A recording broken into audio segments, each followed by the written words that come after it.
Hello there and welcome into the latest edition of the SAU Baseball Coaches Show. I'm Daniel Gallegos, joined alongside head baseball coach Steve Browning. Coach, another weekend of the season has come and gone, looking ahead towards another conference weekend. But first of all, we'll look back a little bit. Your most recent conference action was at Henderson State. Your team came away with a 3-game sweep. Offensively, I know it probably wasn't the greatest performance that you would have liked to have seen out of your team, but you guys drew a lot of walks, got a lot of hit by pitches. You did all the other things and got the timely hits to help you come away with that 3-game series. Talk a little bit about that. Obviously, a huge weekend for us, and anytime just keep winning series and obviously get a sweep here and there. I thought Henderson did well. I thought their starting pitchers threw really well. We were aided by the walks and by the hit by pitches, but that's kind of part of our approach is our discipline at the plate is we've worked on all year long for our guys to take their walks when they get a chance, not to move their feet when they get a chance to get hit by pitches, and so statistically when you go back and look at it, we didn't have a whole lot of hits, but you're not going to get a lot of hits when you're drawing walks and getting hit by pitch. But kind of like you said, we had some timely hits and we drove runs in when we needed to, and I thought we had good pitching performances all weekend long. The good thing is get out there with 3 wins and kind of propel us into the next weekend. Your most recent action was a midweek game on Tuesday against one of your rivals in Delta State.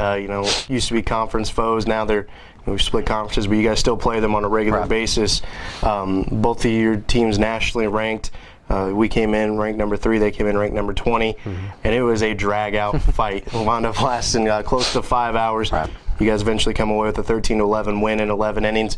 Talk a little bit about that and how beneficial it is to have a midweek game like that. I don't know if it's beneficial as far as rest because I'm still tired, and I know the guys are, but no, it's we love playing Delta. They were when we were in the same conference. It was great games, and I think that game just showed that's the way it's been since then too. I called it. I think about the 5th or 6th inning, I called our team up in the game. I said, "You're in a heavyweight fight. This is what it is. You're going to have to go toe to toe, punch for punch, and we'll just see who the last man standing is." And it was it was just one of those games. It was grindy. There were a lot of errors, a lot of walks. It was raining, long. It was a long, drawn-out game. We do something great, they do something great. We do something bad, they do something bad. It was just one of those games. It's fun to be a part of. Obviously you never want to be on the back end of it, but at the end of the day, it was a great game. It was a great win. Like I told my team, that's one of those wins that will come back at the end of the year and help them somewhere down the road. If we get into a tournament or just another game, extra inning ball game, we've already been there.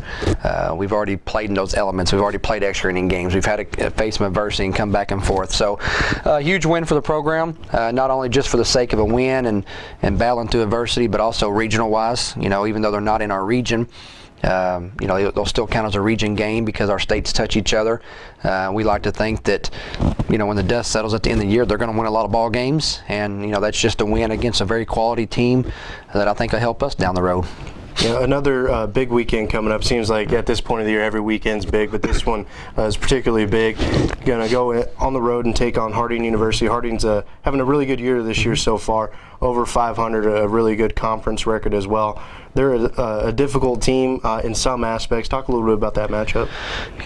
And that's what I was telling somebody yesterday, and like you said, at this point of the year, every game is big. Midweek game, because you're just getting closer and closer to the end of the year. Harding's a very good ball team. They're very good at home. They got the best pitching staff in the conference, numbers-wise. I think also the best defense in the conference number-wise, and they got they got a couple hitters in there. So it's gonna be a very good challenge. In all aspects of the game. It's one of those, like any other weekend, you better bring your A game, but this is one of those weekends you really better bring it. It's going to be fun. I like playing those guys. Coach McGahey does a great job. They're well coached. They're going to be ready to play. They're very disciplined. And, it makes the game fun when you get an opportunity to play some teams like that. So, huge weekend for us, obviously, and we'll head up there and see what happens. A little bit of a change in the conference schedule this weekend. We're supposed to play one game on Friday and then the doubleheader on Saturday. Some threat of rain throughout the weekend has altered that a little bit, and so the series will begin with a doubleheader on Friday starting at noon, and then a single 9-inning game to conclude the series is scheduled for Saturday at noon. And Friday's doubleheader will be a 9, then a 7-inning game. So, Coach, best of luck this weekend. Thank you.